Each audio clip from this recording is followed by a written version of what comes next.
I'll be the last one left when the lights go out. Hello everyone, আমি সুব্রজিৎ। তো আজকে আমি একটা বাংলা সিনেমা রিভিউ করব। তো সেই সিনেমাটার নাম হচ্ছে 5 নম্বর স্বপ্নময় লেন।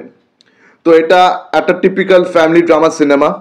তো এই সিনেমা ডিরেক্টর মানসী সিনহা। মানসী সিনহাকে আপনারা অনেকেই চেনেন, তাকে অনেক সিরিয়াল সিনেমাতে দেখেছেন। তিনি অনেক কমেডি চরিত্র, ফানি চরিত্র আর কি প্লে করে তিনি পপুলার হয়েছেন। তো এটা ওনার প্রথম ডিরেকশনাল ভেঞ্চার।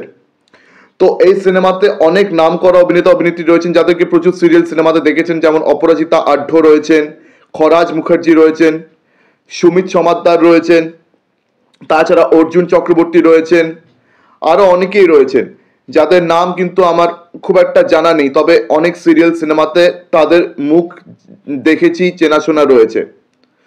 তো যাই হোক, এবারে এটা প্লটটা একটু ছোট করে বলি। তো এই গল্পটা কিন্তু একটা জয়েন্ট ফ্যামিলিকে নিয়ে। তারা অনেক বছর আগে একটা বড় বাড়িতে তারা বাস করতেন। তো সেই বাড়িটা হচ্ছে 5 নম্বর স্বপ্নময় লেন।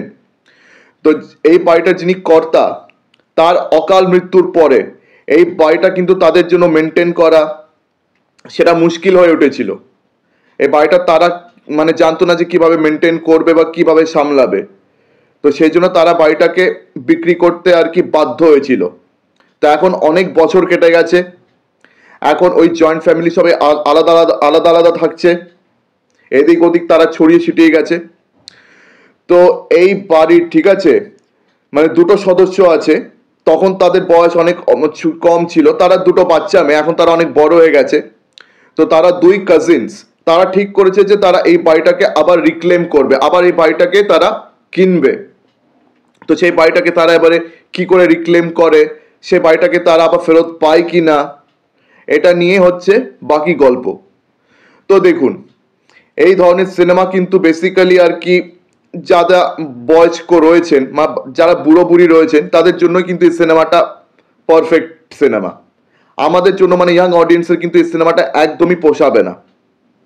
আর আজকাল বাংলা ইন্ডাস্ট্রির যা দশা দেখছি, এই ধরনের সিনেমায় কিন্তু বেশি বানানো হচ্ছে, এই ধরনের সিনেমায় কিন্তু বেশি চলছে। আর আজকে পরিবারের সাথে এই সিনেমাটা দেখলাম, আর দেখার পর বুঝলাম যে আজকের দিনের যারা ইয়াং অডিয়েন্স, তারা বাংলা সিনেমা কেন দেখতে চায় না। মানে এই ধরনের সিনেমা কিন্তু কোনো ইয়াং অডিয়েন্স কিন্তু সহ্য করতে পারবে না।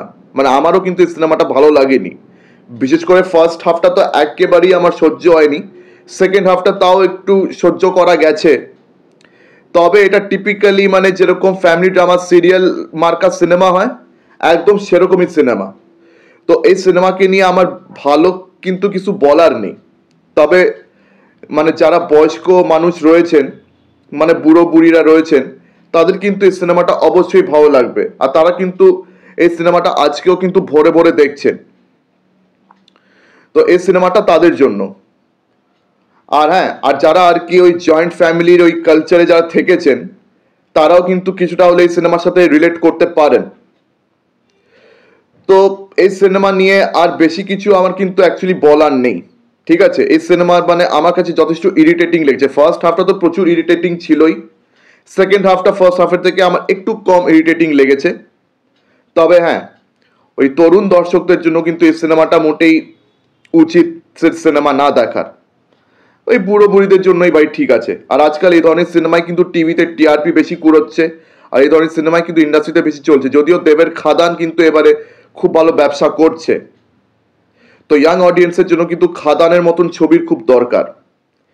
এই ধরনের ছবি আজকাল বেশি হয় বলে কিন্তু ইয়াং অডিয়েন্স আজকাল বাংলা সিনেমার দিকে ঝোঁকে না। তো এই সিনেমাটা দেখার পর কিন্তু আমি তাই বুঝলাম। তো আপনাদের মধ্যে যারা যারা এই সিনেমাটি দেখে ফেলেছেন, আমাকে আপনার অনেস্ট রিয়াকশন অবশ্যই জানাতে দ্বিধাবোধ করবেন না। আমি আমার অনেস্ট রিয়াকশন দিলাম, আমার কিন্তু এই সিনেমাটা একদম পোষায়নি। তো আপনাদের মধ্যে যারা যারা আর কি দেখে ফেলেছেন, আগে বললাম অনেস্ট রিয়াকশন দিতে একদমই দ্বিধাবোধ করবেন না। আর যাদের দেখার ইচ্ছে রয়েছে, তারা দেখে আসতে পারেন। এখন সবার পার্সোনাল চয়েসের উপর নির্ভর করে। তো যাই হোক, এটা নিয়ে আর কিছু বললাম না। তো আমার ভিডিও যদি ভালো লেগে থাকে তাহলে লাইক করুন, বেশি বেশি করে আমার ভিডিওটি শেয়ার করে দেবেন। আর হ্যাঁ, আমার চ্যানেলটিকে অবশ্যই সাবস্ক্রাইব করতে ভুলবেন না।